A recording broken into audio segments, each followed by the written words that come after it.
अस्सलाम वालेकुम। मैं हूं सैयद शाहिद अहमद और आप देख रहे हैं माइक लेंस टीवी। आज हम एक नहायत ही खुसूसी मेहमान के साथ मौजूद हैं जो क्रिप्टो करेंसी और डिजिटल करेंसी की दुनिया से वाबस्ता हैं। 4 साल तजुर्बा रखते हैं जिसमें उन्होंने न सिर्फ डिजिटल करेंसी के बारे में इल्म हासिल किया बल्कि प्रैक्टिकली उससे मुनाफा भी किया। सलमान खान साहब हमारे साथ मौजूद हैं। प्रोग्राम में आपको खुशामदीद कहते हैं। शुक्रिया आपका। सलमान खान साहब, सबसे पहले तो ये बताइएगा कि क्रिप्टो करेंसी है क्या चीज़? जी बिल्कुल, क्रिप्टो करेंसी एक डिजिटल करेंसी है या वर्चुअल करेंसी कह लें, जो लोग इसे लेन देन के लिए इस्तेमाल करते हैं। लेन देन के इस्तेमाल करने के जो तरीक़ाकार है, blockchain, crypto currency blockchain use कर रहा होता है। उसी ब्लॉकचेन्स के थ्रू इसकी सिक्योरिटीज़ होती है, जैसे क्रिप्टोग्राफी कहते हैं। डिजिटल करेंसीज़ लोग इस्तेमाल करते हैं बाय और सेल करने के लिए। जब मार्केट में आपको लगता है कि बाय करना चाहिए तो आप बाई कर लो, और जब आपको लगता है कि सेल करना चाहिए तो सेल कर लो। इसी डिजिटल करेंसीज़ को ट्रेड करने से आपकी अर्निंग्स होती है। दूसरा, सलमान साहब ये बताइएगा कि ये जो क्रिप्टो करेंसी है ये सिर्फ वर्चुअली ही एग्जिस्ट करती है या रियल में भी एग्जिस्ट करती है? ये जो डिजिटल करेंसीज़ है ये सारे की सारी वर्चुअली ही मौजूद होती है। इसके नेटवर्क्स के थ्रू इस पे काम हो रहा होता है।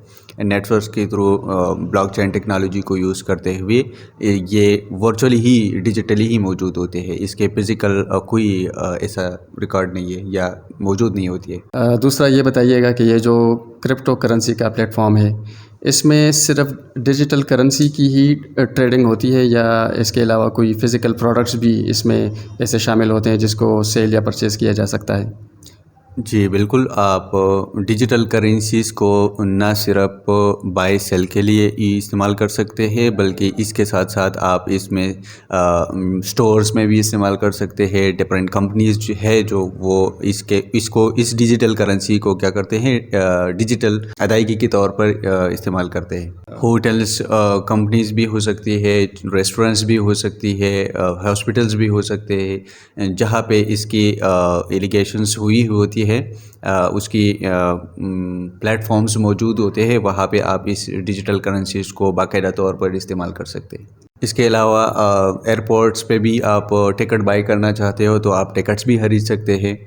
रेस्टोरेंट्स में भी आप इसे एज अ रेंट पे कर सकते हैं। जहाँ पे इसकी सहूलत मौजूद होती है तो वहाँ पे आप अपनी डिजिटल करेंसीज़ को डिजिटली आप इसको ट्रांसफ़र करके आप अदायगी के तौर पर आप इसे इस्तेमाल कर सकते हैं। दूसरा ये बताइएगा कि क्रिप्टो करेंसी के टूल्स को इस्तेमाल करने के लिए और इसमें ट्रेडिंग करने के लिए एजुकेशन कितना चाहिए होता है? बेसिक कंप्यूटर्स कोर्स को उसको समझना आना चाहिए कि वो कंप्यूटर्स किस तरह ऑपरेट कर रहे हैं, सॉफ्टवेयर्स एंड टूल्स किस तरह इस्तेमाल करना चाहिए। जब आपको टूल इस्तेमाल करना आता हो, सॉफ्टवेयर्स होते हैं मल्टीपल सॉफ्टवेयर्स, या मैट्रिकुलेट पास, जो मैट्रिक जिसने पास किए हो उसके बाद जब वो सॉफ्टवेयर्स यूज़ करना उसको आता हो तो वो ट्रेडिंग कर सकता है, क्रिप्टो करेंसीज़ में बाय सेल कर सकते हैं। दूसरा, सलमान साहब ये बताइएगा कि क्रिप्टो करेंसी में इन्वेस्टमेंट करने वाला बंदा ये श्योरिटी कैसे करेगा कि जिस प्लेटफॉर्म में वो इन्वेस्ट कर रहा है वो प्लेटफॉर्म क्लोज़ नहीं होगा या उसके जो अथॉरिटीज़ है वो भागेंगे नहीं या उसकी कोई आईडी हैक नहीं होगी? सिक्योरिटी के हवाले से वो अपने आप को किस तरह मुतमईन कर सकता है? क्रिप्टो करेंसीज़ में सिक्योरिटीज़ के हवाले से जो बातें मशहूर हैं, एक तो ये ब्लॉकचेन टेक्नोलॉजीज़ को यूज़ करते हैं, तो ब्लॉकचेन टेक्नोलॉजीज़ जो है वो हैक नहीं होती है आसानी से, और इसके लिए हैकिंग करना जो है वो तकरीबन इम्पॉसिबल है। दूसरी बात ये सिक्योरिटी के हवाले से कि एक्सचेंज भाग ना जाए या एक्सचेंज जो है वो आपके फंड्स लॉस ना कर दें। तो एक्सचेंज वाले जो है वो आपके फंड्स लॉस नहीं करते हैं। अगर किसी वजह से एक्सचेंज वाले जो है वो भाग जाए या एक्सचेंज के ऊपर ही लोगों को ट्रस्ट नहीं हो रहा होता है कि हम डिपॉजिट करें या ना करें, अपने फंड्स जो है वहाँ पे रखें या ना रखें, तो उसी के लिए आपके जो प्राइवेट कीज़ होती है क्रिप्टो करेंसीज़ में सबसे जो इम्पोर्टेंट चीज़ होती है वो आपकी प्राइवेट की होती है। वो प्राइवेट की जब आपके पास होती है तो आपको ना तो लॉस के ख़तरात होते हैं या एक्सचेंज की ज़रूरत नहीं होती है। लेकिन बात यह है कि आपकी जो प्राइवेट कीज़ होती है वो एक्सचेंज के पास ही होती है। तो इससे बेहतर है कि सिक्योरिटी के हवाले से आप इस हार्डवेयर वॉलेट को यूज़ कर ले। हार्डवेयर वॉलेट में जितनी भी फंड्स है वो आप उसमें आप रख सकते हैं, वो हार्डवेयर वॉलेट में सेफ होते हैं, सिक्योरिटी की कोई इशूज़ नहीं होते हैं। एक्सचेंज पे आप इतना ही फंड रखिएगा जितनी पे आप ट्रेड कर रहे होते हैं। अच्छा सलमान साहब, हमें ऐसे फैक्टर्स या अवामिल के बारे में बताइएगा कि जिसमें बंदे को लगता है कि अभी मुझे परचेजिंग करनी चाहिए, और ऐसे फैक्टर्स जिसमें बंदे को लगे कि अभी हमें सेल्स करनी चाहिए, तो दोनों के बारे में बताइएगा। जी बिल्कुल, जो भी बंदा इस मार्केट में या क्रिप्टो करेंसीज़ में इन्वेस्ट करना चाह रहा होता है तो इसके लिए एक टाइम होता है, उसी टाइम पे आपको इन्वेस्ट करना चाहिए। जैसे कि मार्केट नीचे आ गई है और बिल्कुल डंप पे आ गई है, बिल्कुल लो प्राइसेस पे है, तो आप लो प्राइसेस पे ही आप बाई करना चाहोगे। जब मार्केट ऊपर जाए तो ऊपर पीक पे आपको सेल करना चाहिए। यही मार्केट के बेसिक से सप्लाई एंड डिमांड की कंसेप्ट है, बेसिक रूल्स है कि आप नीचे से बाय करो, ऊपर से सेल करो। अच्छा, ये पता कैसे चलेगा कि अब मार्केट काफ़ी नीचे आ गई है, और ये कैसे पता चलेगा कि ऊपर गई है? मार्केट में नीचे जाने के लिए जो प्राइसेस होती है, प्राइसेस को डिफरेंट टूल्स का इस्तेमाल करते हैं, डिफरेंट टेक्निक्स का इस्तेमाल करते हैं, स्ट्रेटजीज यूज़ कर रहे होते हैं ये पता लगाने के लिए कि मार्केट अब जिस पोजीशन पे है उसी पोजीशन से या तो मार्केट नीचे जा सकती है या ऊपर जा सकती है। यह प्रेडिक्ट करना जो है एज अ ट्रेडर का काम होता है। ट्रेडर्स जो टेक्निक्स और स्ट्रेटजीज इस्तेमाल करते हैं वो चाहे टेक्निकल्स के थ्रू हो या फंडामेंटल्स एनालिसिस हो, आप टेक्निकल एनालिसिस यूज़ करते हैं ताकि आप ये प्रेडिक्ट कर सकें कि मार्केट जिस प्राइस पे है उससे नीचे जा सकती है या आप ऊपर जा सकती है। टेक्निकल एनालिसिस चार्ट हमें ये प्राइसेस शो करवाती है टाइम के हिसाब से, 1 मिनट से लेके वीकली, मंथली, एक कैंडल्स बनती है चार्ट्स पे जो हम देख रहे होते हैं। ये चार्ट्स में और कुछ नहीं होता है, वो कैंडल्स ही होते हैं। इस कैंडल्स में ही अब हमें पता चलता है कि मार्केट किस डायरेक्शन पे जा सकती है। जैसे कि एक कैंडल की अगर हम बात करें तो एक कैंडल हमें 4 प्राइसेस बताती है। जैसे कि ये कैंडल कब ओपन हुई, कब क्लोज़ होगी, किस टाइम पे इसने लो लगाई, किस टाइम इसने हाई लगाई।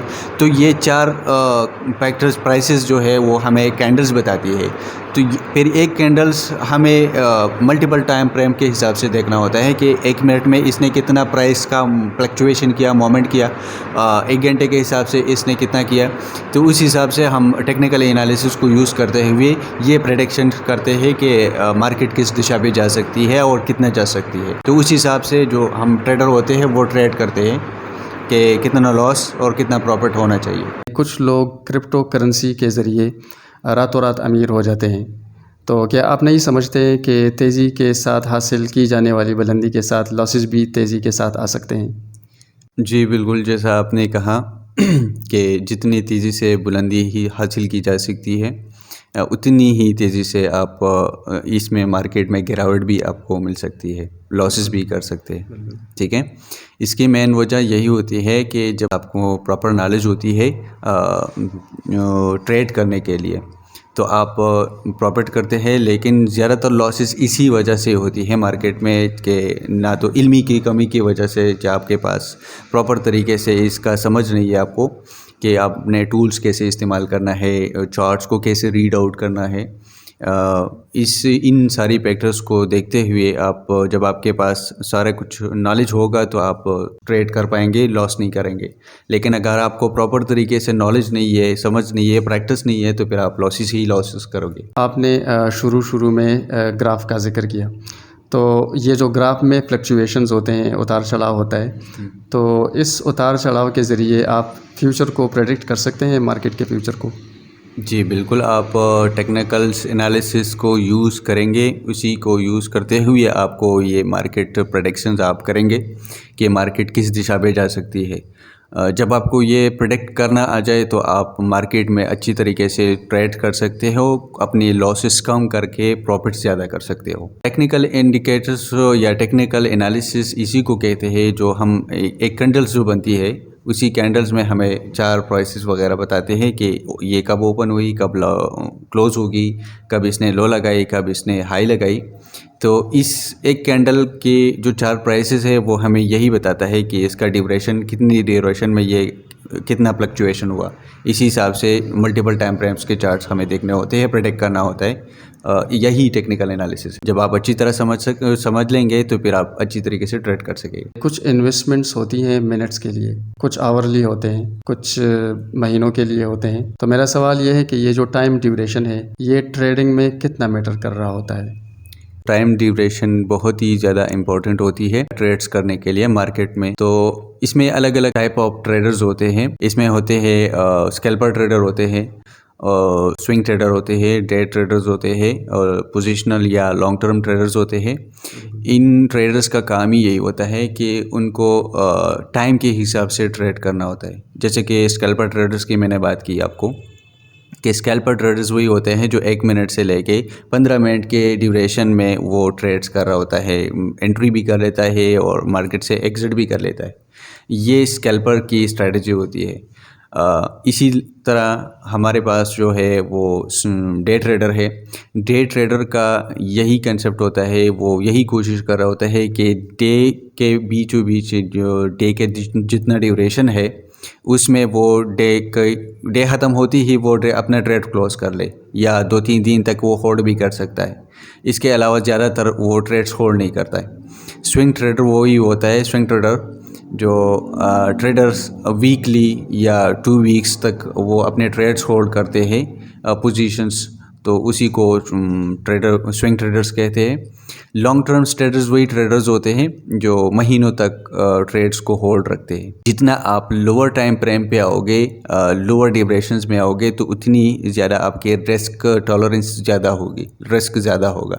जितना आप हायर टाइम फ्रेम पे जाओगे तो उतना आपका रिस्क कम होगा और प्रॉफिट्स के चांसेस ज़्यादा होंगे। लॉन्ग टर्म ट्रेडर ही प्रेफर है। जितनी भी ट्रेडर्स है तो वो यही प्रेफर करते हैं, यही सजेस्ट करते हैं कि भाई आप लॉन्ग टर्म की ट्रेडिंग करो। लॉन्ग टर्म की ट्रेडिंग्स में ज़्यादातर लॉसेस नहीं होते हैं। आप अगर गलत भी हो जाते हो, आपके एनालिसिस या प्रेडिक्शंस गलत भी हो गई, तो आप उसको लोग कम लॉसेस पे कट कर सकते हैं। लेकिन एज अ स्कैल्पर या as a short term trader आपको क्विक डिसीजंस लेने होते हैं मार्केट में। इसके अलावा शॉर्ट टर्म और लॉन्ग टर्म में ज़्यादातर लॉन्ग टर्म ही सजेस्ट करते हैं कि लॉन्ग टर्म में लॉसेस के चांसेस कम होते हैं, प्रॉफिट के चांसेस ज़्यादा होते हैं। शॉर्ट टर्म में यही होता है कि शॉर्ट टर्म में आपको क्विक डिसीजंस लेने होते हैं। जल्दी में आप डिसीजन लोगे तो कोई ना कोई गलती करोगे, या तो टेक्निकली गलती करोगे या फंडामेंटल फोमो न्यूज़ वगैरह की वजह से आप लॉसेस ज़्यादा करोगे। तो लॉसेस के चांसेस शॉर्ट टर्म में ज़्यादा है, लॉन्ग टर्म में प्रॉफिट के चांसेस ज़्यादा है। एक आम तासुर ये पाया जाता है कि लोग क्रिप्टो करेंसी में लॉस ही लॉस करते हैं, तो ये तासुर क्यों पाया जाता है माशरे में? इसकी वजह यही है कि इल्म की कमी की वजह से। इल्म की कमी की वजह यह है कि आप सॉफ्टवेयर्स जो टूल्स जो जिस तरीके से आपको एनालिसिस करना चाहिए, प्रेडिक्शंस करना चाहिए, टूल्स इस्तेमाल करना चाहिए, वो टूल्स और सॉफ्टवेयर्स टेक्निक्स आपको नहीं आ रहा होता है, समझ में ना आ रहा होता है, तो आप फिर भी ट्रेड कर रहे होते हैं। जैसे कि आप किसी बंदे या दोस्त ने आपसे कह दिया कि भाई इसको बाई कर लो, तो आप बाई कर लेते, लेकिन वो खुद उसको समझ नहीं आ रहा होता है कि हमने बाई क्यों करना है। पहले आपने सोच समझ के इसकी एजुकेशंस लेनी है, टूल्स एंड सॉफ्टवेयर्स आपने सीखना है, समझने के बाद आपने ट्रेड्स करनी है। उम्मीद है कि क्रिप्टो करेंसी के हवाले से सलमान भाई के तजुर्बात से आपने बहुत कुछ सीखा होगा। अगले प्रोग्राम में फिर मुलाकात होगी, तब तक के लिए अल्लाह हाफिज़।